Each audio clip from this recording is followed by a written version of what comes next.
ton souffle s'arrête, ça y est, tu viens de trouver la typo dont tu as besoin dans ton projet, sur un livre ou encore sur une vitrine. Ou alors tu l'as trouvé sur un site web. Problème, comment connaître son nom? Dans cette vidéo, je vais te montrer plusieurs astuces pour essayer de trouver le nom exact ou te rapprocher au maximum de la typo de tes rêves.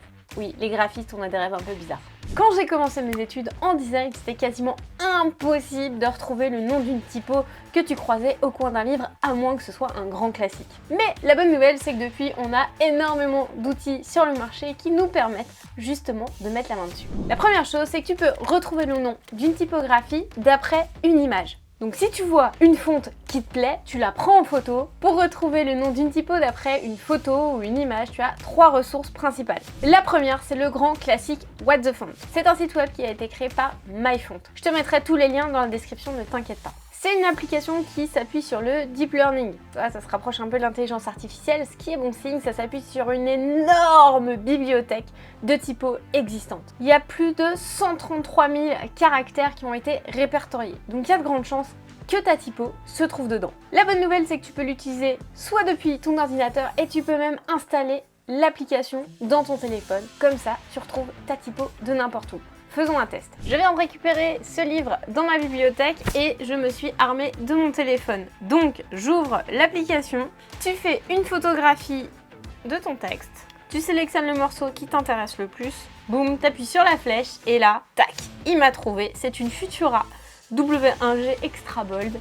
Je peux ajuster puisqu'il y a plusieurs types de Futura qui ressortent et tu vas avoir aussi des propositions d'autres typos qui s'en rapprochent pour que tu choisisses le modèle qui te convient le mieux. La deuxième option, c'est d'utiliser un outil proposé par Adobe, les créateurs de Photoshop, Illustrator et toutes les applications de ce type. Ils ont également une application qui s'appelle Adobe Font. C'est un site web sur lequel tu peux importer des images et il va te détecter automatiquement quelle est la typo utilisée ou la plus proche. Ça s'appuie aussi sur l'intelligence artificielle de Adobe qui s'appelle Adobe Sensei. Donc comment ça fonctionne en pratique? Tu prends la photographie de ton livre. Idéalement, tu essayes d'avoir le texte droit quand tu prends ta photo. Ensuite, tu viens l'importer ici. Il va scanner ton image pour détecter les lettres qui sont dedans. L'avantage, c'est que s'il détecte une typographie et qu'elle fait partie de la bibliothèque Adobe Fonts, tu pourras l'intégrer sans frais supplémentaires si tu es membre de Creative Cloud. Et ça, c'est très très cool quand tu connais le prix d'une typographie. Maintenant, on va sélectionner la zone qui nous intéresse. Tu vas ensuite appuyer sur Next Step. Tu vas écrire les lettres qui correspondent à la typographie que tu as prise en photo. Plus tu auras de lettres, plus ce sera facile pour l'algorithme de détecter quelle est la typo puisqu'il aura le plus de spécificité possible dans l'image. C'est parti, on le fait bosser. Et là, il m'a donc trouvé la Futura PT Extra Bold. Et donc, comme je te l'ai dit, tu peux l'ajouter maintenant à ton catalogue où il va te suggérer des typos qui sont assez proches parce que tu peux aimer l'inspiration et dire ah ouais mais c'est pas exactement celle-là que je veux et en fait celle-là me plaît bien, je voudrais l'ajouter à mon catalogue. Et par exemple tu pourrais tomber sur la Gibson Bold qui te plaît bien, qui est une inspiration de la Futura et hop on l'ajoute à notre catalogue et on va aller vérifier que ça s'est ajouté dans tous mes logiciels Adobe. Je viens maintenant dans InDesign qui est une super application pour faire des mises en page extrêmement poussées que j'utilise en ce moment pour la production d'un livre. Tu vas double-cliquer ici et taper Gibson qui est le nom de la typographie que tu viens de rajouter et tu vois qu'ici il y a un petit nuage avec une petite coche, ça veut dire que c'est effectivement une typographie qui vient de Adobe Creative Cloud. Et si tu cliques là, il va te proposer des typographies similaires, tout simplement. On va passer à la troisième option pour trouver une typo. La troisième option, c'est le Font Matchator de FontSpring. Tu peux de la même manière importer une image et il te trouvera le nom de ta typo ou la référence la plus proche. L'avantage de cet outil-là, c'est qu'il détecte aussi les caractères spéciaux, ce qui permet de trouver une typographie avec des caractères non usuels. Wouh! Alléluia! La deuxième option, quand tu n'as qu'une photo à disposition et que la typo n'est pas sur un site web, il y a l'option de le faire par déduction. C'est pas le moyen le plus facile, il faut connaître ses bases en typographie, mais ça a l'avantage de te faire retravailler tes fondamentaux si t'es graphiste. Le site dont je vais te parler est vraiment old school, mais il te permet de te rapprocher d'une typographie qui te plaît. plaira. Identifont.com va te poser des questions sur ta typographie, dire par exemple si elle est serif, si c'est plutôt bold, etc.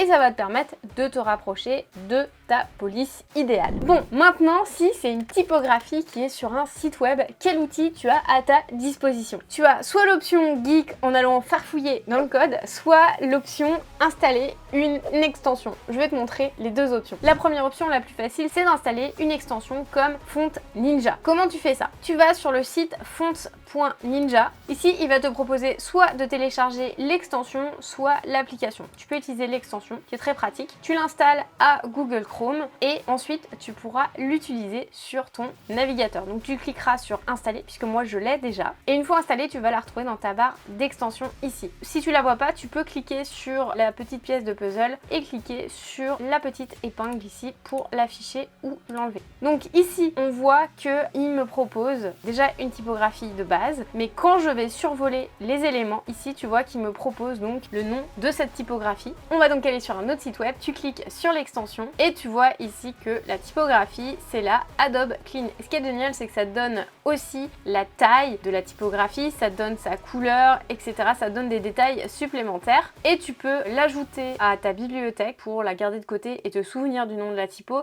Tu peux voir les différents types de graisse et rajouter un texte pour avoir une prévisualisation de son rendu pour ton projet. Super pratique. Maintenant, on va aller geeker un peu. Si t'as pas envie d'installer d'extension et d'aller vérifier dans le code directement, c'est possible aussi. Tu peux le faire sur n'importe quel site web. Et ce qui est cool en faisant ça, c'est que tu peux aussi changer la typo d'un site web en direct pour voir si ça te plaît ou non. Donc, pour faire ça, tu vas aller dans Afficher, Options pour les développeurs, Outils pour les développeurs. Ensuite, dans Google Chrome, soit il va s'afficher en bas, soit ici.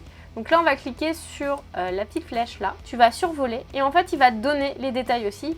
Donc on voit que c'est la fonte PT Serif 54 pixels et que tu as un contraste qui est valide. Ici aussi, ça te donne des informations supplémentaires pour aller plus loin. Et ce qui est chouette, c'est que là, si je veux, je peux aller modifier ma typographie. Donc il faut que je trouve où est-ce qu'elle a été définie. Font famille. Voilà, on voit qu'ici, on a une Allegria et je voudrais tester la PT Serif.